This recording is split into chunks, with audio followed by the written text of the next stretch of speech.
welcome back to my channel. So yesterday at about like 1 a.m. I decided that today I'm going to make a loom and I am going to weave a tapestry. I also decided that I am too cheap and too impatient to buy a loom off of Amazon, so I'm going to make one. So here is the loom that I made, and so basically all I did is I took some pieces of wood, and these parts are 15.5 inches long and these parts are 24 inches long. And so basically I just put them together with the help of my dad. And then the first thing I did is I painted it, because I paint everything that I can paint pretty much.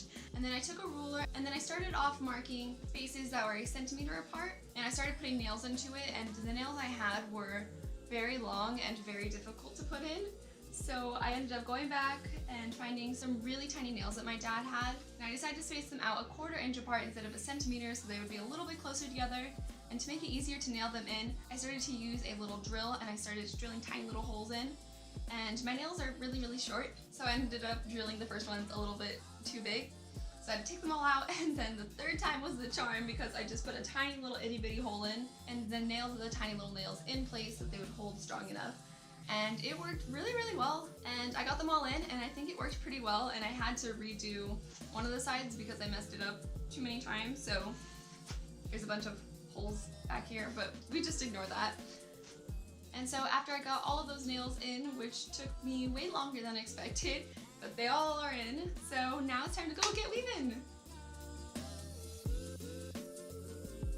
It's always helpful to put on some good jams before you start a long project, and I personally had been listening to way too much K-pop. So the first thing you want to do when you're weaving is put in your warp threads, and those are the ones that go from the top of the nails to the bottom. So you want to use a yarn with no stretch to it. So I bought this one for doilies a long time ago, and you can pull on it and it does not stretch. So it worked really, really well for my weaving.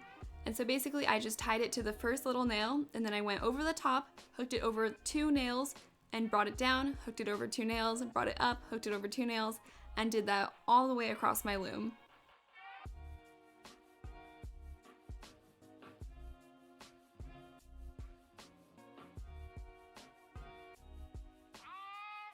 Then you cut your thread and tie a loose knot around the end nail.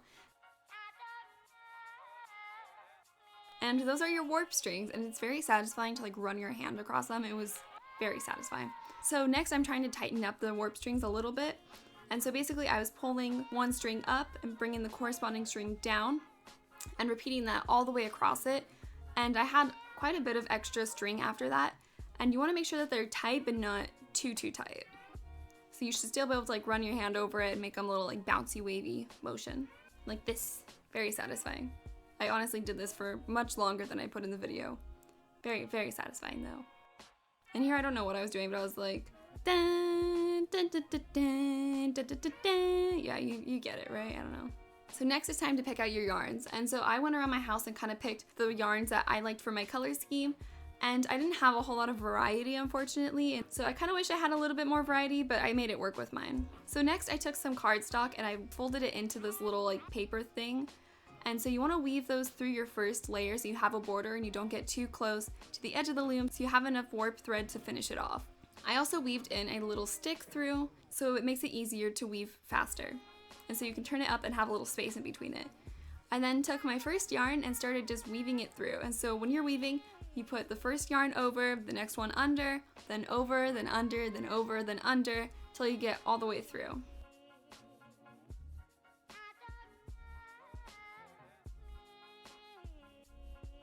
Then you want to just guide your yarn all the way down, and you can use a comb to do this, or I just use my fingers through the whole thing. And then you want to do the next row. And so for that, you can take the little wood that we put through and slide your yarn through the little opening it makes when you turn it up. And that will make weaving a lot faster. And so when you do your second row, you want to make sure that you're going under the parts that you went over and over the parts you went under. And then you're just going to keep repeating that same step, and that's basically what weaving is. You're just going back and forth, over, under, and alternating that every row through. And so for the bottom of the loom, you want to make sure you have a section of weaving that's just back and forth all the way through, and it should be about 12 rows. So on most tapestries, the first decorative row you do is tassels. So the way I did that is I cut a bunch of threads, and I think I overlapped mine 4 times because my yarn was so thin. And so basically you're going to put it on top of 2 strings, put your hands through the center of the string and grab the yarn from both sides. And then you just pull it straight down. And so I repeated that all the way across the first row. I also quickly realized that the big piece of wood I had didn't work great, so I took some thin cardstock and used that instead. And I also made some little pieces to wrap my yarn around to make it easier to weave it through. So basically I just cut 2 rectangles and cut a little triangle in the middle of them and then wrapped my yarn around it, and it made it so much easier. Then I just started to do some regular weaving and kind of messing with interchanging some threads in it. And when you do different threads, you want to make sure that they're overlapping a little bit on the same string so that you don't get any gaps in it. So now I'm going to work on some decorative stitches, and so the first one I'm doing is these little loops. So basically I took a little piece of cardboard for the length of my loops, then I would go through one thread, wrap it around the cardboard, pull it underneath the cardboard, and then repeat that all the way across the first row. Once you had all of those loops, you do a regular weave for 3 more rows, and then take out the loops and repeat that again. So I did this for quite a while to get this really fun bubbly texture, and it worked really well. I was really happy with it. I also decided to cut the tassels too to make them all the same length, and then I just kind of messed around with making more patterns, and I worked on this project I think in a total for 3 days, so you see me change a few different positions. But I had a lot of fun just kind of messing around with it and making different patterns and seeing what I could do. And all of the stitches that I already showed you guys are the ones I used for the rest of the video. So even though I didn't show you a whole lot of different techniques, you can use those techniques in a lot of different unique ways to get a lot of different patterns.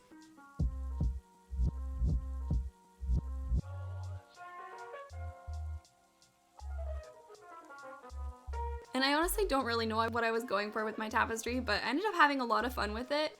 And I was able to find some different yarns to use and change it up a little bit. And I was also jamming out to music this whole time, so enjoy that little clip. But I just thought it was a really cool process, and it was very relaxing, and I had a really good time doing it. So once you get to the top, you want to do a few more rows of just the regular weaving, and then you can take it off the loom.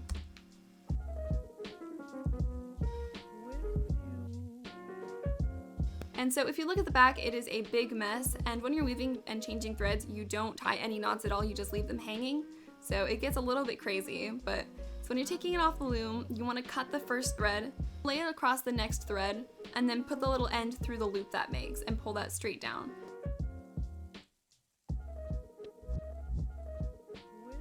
And then after all the strings are cut, you just kind of weave them back into your tapestry and then tie them in little knots together. And then to finish all the little loose yarn threads, you want to take a little plastic needle and weave them back into the tapestry, making sure that they don't go through to the other side. And I realized very quickly that I should have done this step first instead of taking it off the loom to keep the tension right so it doesn't get any weird bumps when you're weaving the ends back through, but I was able to make it work and it still looked pretty good. And then at the end, you just want to take a little rod and put some loops across the top, and then you can hang it up.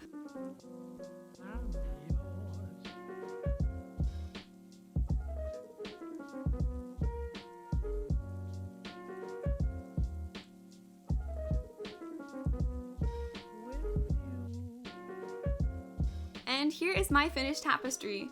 For my first one, I'm not mad about it. I think it's pretty cool. And I definitely learned a lot on my first attempt doing it, like what kind of techniques you should do and getting better at them throughout the whole process. And I also learned that you definitely want to finish your edges on the loom to keep the tension right. But I think it turned out pretty cool and I had a lot of fun doing it, so hopefully it's a hobby that I'll keep up in the future.